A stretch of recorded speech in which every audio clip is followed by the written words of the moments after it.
Од нива до трпеза или од граница до трпеза, владата на ставот дека работат во интерес на граѓаните да обезбедат храна од домашна нива квалитетна и безбедна. Министерот Цветан Трипуновски ги повика земјоделците да бидат амбасадори на македонските земјоделски производи, потенцирајќи дека земјава изобилува, како што рече, со природни убавини. Работиме граѓаните да имаат достапна, квалитетна и безбедна храна. Храна произведена од нашите ниви и од нашите земјоделци.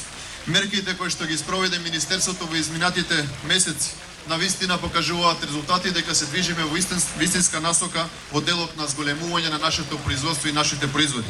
Со купување на домашни производи се инвестира во домашната локална економија, подлече министерот Трипуновски, додаде дека работат на поддршка на македонското земјоделство, потенцирајќи дека тоа е еден дел од нашата традиција. Поддршката кон руралните средини и руралниот туризам е важна за развојот на Македонија. Руралните средини не се само извор на храна, туку и чувари на нашата култура, традиција, идентитет. Македонија, иако традиционално е аграрна земја, денес увезува околу 70% од своите земјоделски производи, велат експертите.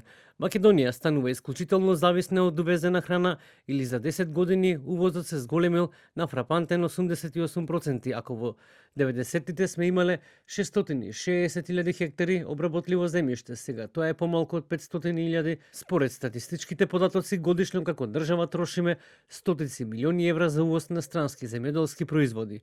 Премиерот Мицкоски денеска рече дека земјоделството е еден од стратешките приоритети на владата, наведувајќи дека во последните 11 месеци биле исплатени повеќе од 8 милиарди денари за субвенции и други форми на финансиска помош за земјоделците. Додека се работи на подобрување на земјоделството по пазарите, трговците велат дека цените се такви какви што се, бидејќи се е увезено. Последната статистика покажува дека за една година животот поскапел за 3,3%.